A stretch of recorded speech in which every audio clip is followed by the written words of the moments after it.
국내 코로나19 환자가 오늘 400명 넘게 더해져서 5,600여 명으로 늘었습니다. 오늘 나온 33번째 사망자는 기저질환, 그러니까 지병이 없던 60대 여성입니다. 이렇게 코로나19로 나라가 어려움에 처한 상황에서 사실상 옥중 정치를 시작하는 듯한 박근혜 전 대통령의 친필 편지가 공개돼 논란이 일고 있습니다. 이 소식도 집중적으로 보도해드리겠습니다. 먼저 중앙재난안전대책본부를 연결해서 오늘 코로나19 상황을 알아보겠습니다. 배양진 기자, 기저질환, 그러니까 지병이 없는데도 숨진 환자가 나왔는데 방역당국은 어떻게 설명하고 있습니까? 네, 방역당국은 이전까지는 사망자가 나오면 정확한 사망 원인을 조사 중이다 이런 표현을 주로 썼습니다. 그런데 오늘 새벽 숨진 33번째 사망자의 사망 원인에 대해선 코로나 바이러스 감염증 19로 인한 폐렴이 사망 원인으로 추정된다고 명확하게 밝혔습니다. 이 환자가 앓고 있던 기존의 병이 없었기 때문입니다. 지난 26일에 확진 판정을 받았는데 사흘이 지난 29일에야 칠곡 경북대병원 응급실을 통해서 격리병동에 입원을 했습니다. 그러니까 67살로 나이가 비교적 많았는데 호흡곤란을 보일 정도로 증상이 나빠질 때까지 병상을 구하지 못한 겁니다. 전문가들은 기저질환이 없어도 나이가 많으면 중증으로 번질 수 있다는 뜻이라고 했습니다. 네, 이번처럼 병상을 빨리 못 구한 환자의 경우에는 생활치료센터로 보낸다는 대책이 있는데 아예 검사 자체가 늦어지는 경우도 있잖아요. 네, 정부가 증상이 없는 사람 대신 고위험군을 우선 검사하겠다는 방향은 밝혔습니다. 문제는 구체적으로 어떻게 하냐는 건데 이런 나이가 많은 고위험군들은 주변이나 스스로 증상을 빨리 알아채지 못해서 검사가 늦어지는 경우가 많다는 게 어려운 점입니다. 면역력이 약하다 보니 열도 많이 오르지가 않고 평소에 기침이 있는 경우도 많아서 코로나19를 의심하기가 쉽지 않다는 겁니다. 방역당국은 오늘 취재진에게 이런 고령자가 많은 요양원 같은 곳에 대한 모니터링을 좀 강화하고 이런 곳에서 조금이라도 의심 환자가 나오면 검사팀이 직접 빨리 가서 바로 검사를 하는 방식을 고려하고 있다고 했습니다. 네, 자가격리를 관리하기 위한 대책도 오늘 새롭게 나왔다면서요? 네, 자가격리 앱을 도입하기로 했습니다. 자가격리 대상자가 장소를 벗어나면 휴대폰에서 경보음이 울리고 위치 정보도 전송이 되는 방식입니다. 또 자가진단 기능도 넣어서 행정 부담도 좀 줄이기로 했습니다. 다만 만약에 이 대상자가 휴대폰을 놓고 집에서 나가거나 또 휴대폰 GPS 기능을 꺼버리면 위치 파악 기능은 소용이 없어진다는 게 한계입니다. 행안부 관계자는 자가격리는 대상자의 자발적인 협조가 가장 중요하다고 했습니다. 네, 잘 들었습니다. 배양진 기자였습니다. 신천지의 일부 신도가 신분을 속이고 교육을 하러 다닌다는 의혹이 잇따라 나오고 있습니다. 고용노동부에서 왔다고 하거나 보건교사라고 속이는 식이라는 주장입니다. 박준호 기자입니다. 경기도 화성의 한 회사입니다. 화성의 두 번째 확진자이자 수원 생명샘교의 첫 확진자인 A씨가 근무한 곳입니다. A씨는 회사에 성희롱 예방 교육을 하러 온 외부 강사 B씨에게 감염된 것으로 추정됩니다. B씨는 신천지 신도로 현재 확진 판정을 받은 상태입니다. 그런데 B씨가 강의를 오게 된 과정에 석연치 않은 정황들이 나타납니다. 회사 관계자는 2월 중순쯤 노동부라며 성희롱 예방 교육이 안 돼 있으니 예약해서 받으라는 연락이 왔다고 말했습니다. 또 안내에 따라 지난달 19일에 교육을 받았다며 강사는 회사에서 섭외하지 않았다고 했습니다. 하지만 이 지역을 관할하는 고용노동부 경기지청은 그런 사실이 없다고 했습니다. 정말 여기 전화를 한 거냐라고 이미 전화를 하시는 경우가 있어요. 근데 실제로 저희 쪽에서 나간 전화는 없거든요. 사후에 현장 점검을 나가 파악한 것이지 미리 전화로 확인한 게 아니란 겁니다. 저희가 점검을 나갈 경우에 설상 감독 같은 거 나갈 경우에 확인을 하거나 신천지 일부 신도들이 노동부를 사칭했을 가능성이 있습니다. 강의에 참여한 10명의 직원 중 3명이 감염됐고 강의 중 신천지 관련 내용은 없었습니다. 신분을 속여 접근했다고 주장하는 또 다른 사례도 있습니다. 한 학교의 보건교사라고 자신을 소개하고 인문학 강의에 데려갔는데 알고 보니 거짓말이었다는 내용입니다. 그분이 이제 보건선생님이라고 하셨는데 보건선생님이 현황에는 이제 그 학교 홈페이지에는 영명으로 뜨더라고요. 신천지 측은 모든 신도의 개인 활동까지 점검하지 않는다며 개인의 전도 활동을 교회가 책임지기는 어렵다고 해명했습니다. JTBC 박준우입니다. 또 신천지 예수교회가 정부에 낸 명단 가운데 신천지와 관련이 없는 사람들도 여럿 포함된 걸로 속속 드러나고 있습니다. 지인을 따라서 인문학 강의를 들었을 뿐인데 보건당국의 능동 감시 대상이 된 사람도 있습니다. 하예빈 기자입니다. 원주에 사는 한승희 씨는 지난해 12월부터 한 달간 원주시 원동에 있는 한 건물에서 강의를 들었습니다. 평소 알고 지내던 사람이 참석자 수를 채워주면 일정 비용을 준다며 함께 듣자고 했기 때문입니다. 인문학 관련한 토크 콘서트라고 소개를 받았었어요. 강의를 듣고 나서도 전혀 종교 관련됐다고는 생각을 못했어요. 총 4번 참석했고 지난달 6일 24만 원이 원주 문화재단 명의로 입금됐습니다. 3주 뒤 한 씨에게 코로나19 감염 증상이 있는지 묻는 전화가 왔습니다. 보건소는 한 씨가 신천지 예수교회 교육생 명단에 있어 능동감시 대상자로 분류됐다고 했습니다. 한 씨는 강의를 들은 곳이 신천지 부속기관이라는 걸 알게 됐습니다.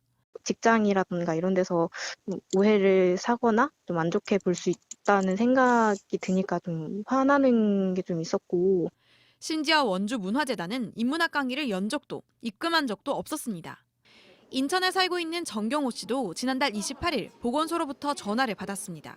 신천지 예배에 간 적도 신천지로 의심되는 강의도 들은 적이 없었습니다. 지인이나 회사 동료들이나도 저를 신천지로 의심할 수도 있겠구나 그런 생각이 좀 들어서 무서웠습니다.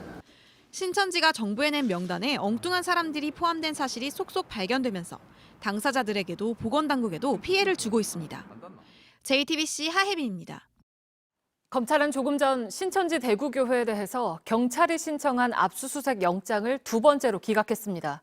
앞서 경찰이 신천지가 대구교회 명단을 일부러 누락했다는 증거를 보완해서 영장을 다시 신청했지만 이걸 다시 기각한 겁니다. 여성국 기자가 보도합니다.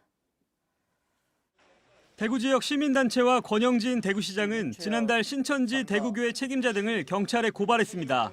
신천지 대구교회가 일부러 정확하지 않은 교인 명단을 대구시에 제출해 감염병 예방법상 신고 의무를 위반했다는 겁니다.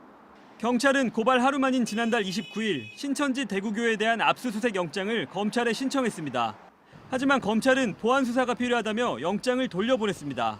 신천지 대구교회가 교인 명단과 시설을 일부 빠뜨린 건 맞지만 일부러 그런 것인지는 입증이 부족하다는 이유였습니다.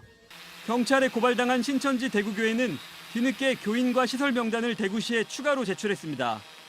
경찰은 신천지가 명단을 일부러 누락했다는 증거 자료를 보완해 영장을 재신청했지만 검찰은 오늘 또 기각했습니다. 추미애 법무부 장관이 오전 국회에서 압수수색 필요성을 강조했지만 현재 단계에선 필요성이 없다고 판단한 겁니다. 앞서 추 장관은 국회에서 압수수색의 필요성을 언급하며 검찰이 수사에 적극적으로 나설 것을 압박했습니다. 국민 86% 이상이 압수수색의 필요성을 요구하고 있습니다. 또 코로나19는 전례가 없었던 감염병으로 비상한 대책이 필요하다고 강조했습니다. JTBC 여성국입니다.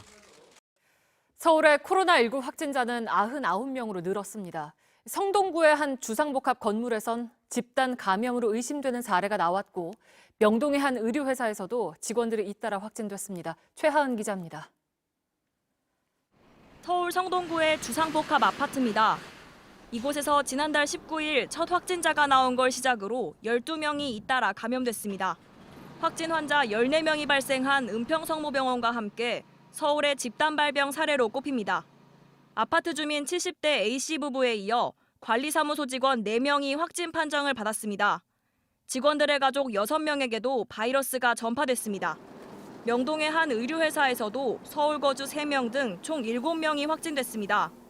직원 일부가 2월 중순에 대구 출장을 다녀온 것으로 파악됩니다. 지금까지 서울에서 나온 확진자는 99명, 이 가운데 26명이 퇴원했습니다. 신천지 대구교회를 방문한 확진자는 2명입니다. 28명은 해외 방문 이력이나 접촉력이 없어 감염 경로를 알 수 없는 상태입니다. 자치구별로 살펴보면 송파구가 12명으로 가장 많고 종로, 강남 순입니다. 세 곳에선 아직 감염 사례가 없습니다. 어제 추가된 확진자는 1명으로 증가폭은 줄어들고 있습니다. 현재 약 4,300명이 진단검사를 받고 결과를 기다리는 중입니다. JTBC 최하은입니다. 경남 창녕에선 동전 노래방 직원에 이어서 손님 2명이 확진 판정을 받았습니다. 동전 노래방은 좁은 데서 노래를 부르기 때문에 바이러스에 감염될 위험이 매우 높은 곳인데요. 최근에 여길 다녀간 손님이 200명이 넘습니다. 배승주 기자입니다. 경남 창녕군 K-팝 동전 노래방 직원이 확진된 건 지난달 28일입니다. 그런데 지난달 이 노래방을 다녀간 25살 남성과 16살 여중생이 오늘 확진 판정을 받았습니다. 전문의들은 이 확진자들을 통한 코로나19 전파 가능성을 걱정하고 있습니다. 노래를 부를 때마다 쓰는 마이크와 기계 버튼에 침이 묻었을 가능성이 크기 때문입니다. 동전 노래방은 일반 노래방에 비해 좁습니다. 성인 2~3명이 앉으면 꽉 찰 정도인데요. 방음을 위해 문도 닫아놔 공기 순환도 잘 되지 않습니다. 대규모 감염으로 이어진 대구 신천지 교회보다 더 위험하다는 지적입니다. 손님이 나간 후에 그 방을 닫아놓은 상태이기 때문에 바이러스가 수시간 존재할 수 있고요. 동전 노래방 주 고객이 10대인 만큼 인근 학교는 비상이 걸렸습니다. 단톡방을 만들어가지고 지금 파악을 하고 있습니다, 동선들을. 보건당국은 지난달 15일부터 이 노래방을 다녀간 200여 명에 대해 검사를 진행 중입니다. 또 최초 확진을 받은 노래방 직원이 누구를 통해 감염됐는지 추적하고 있습니다. JTBC 배승주입니다. 수원의 생명샘 교회와 관련한 확진자가 7명으로 늘었습니다. 수원시 전체 확진자 가운데 절반에 가까운 숫자입니다. 확진자들의 감염 경로는 모두 지난달 23일 예배와 관련이 있는 걸로 보입니다. 이희령 기자입니다. 오늘 추가된 수원시의 16번째 확진자도 생명샘 교회 신도입니다. 42살 여성인 이 환자는 오늘 오전 확진 판정을 받았습니다. 이로써 생명샘 교회의 확진자가 7명으로 늘었습니다. 수원시 확진자 16명 가운데 절반 가까이가 한 교회에서 나온 겁니다. 이 확진자는 다른 확진자 5명과 달리 23일 초등부 예배에 참석하진 않았습니다. 다만 그날 전도사와 교회 식당에서 2분 정도 대화를 나눴다고 합니다. 이 전도사는 지난 2일 확진 판정을 받았습니다.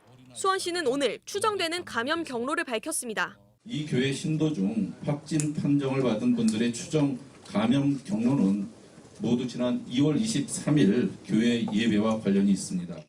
현재까지 조사한 신도 30명 중 7명은 확진, 22명은 음성이고 나머지 1명은 검사 결과를 기다리고 있습니다. 수원시는 전담팀을 꾸려 교회 신도들에 대한 모니터링을 하고 있습니다. JTBC 이희령입니다. 정세균 총리가 배급제와 비슷한 제도를 통해서 마스크를 공급하겠다고 했습니다. 또 여당은 공식적으로 수요를 억제해야 한다는 말도 했습니다. 김필중 기자의 보도입니다.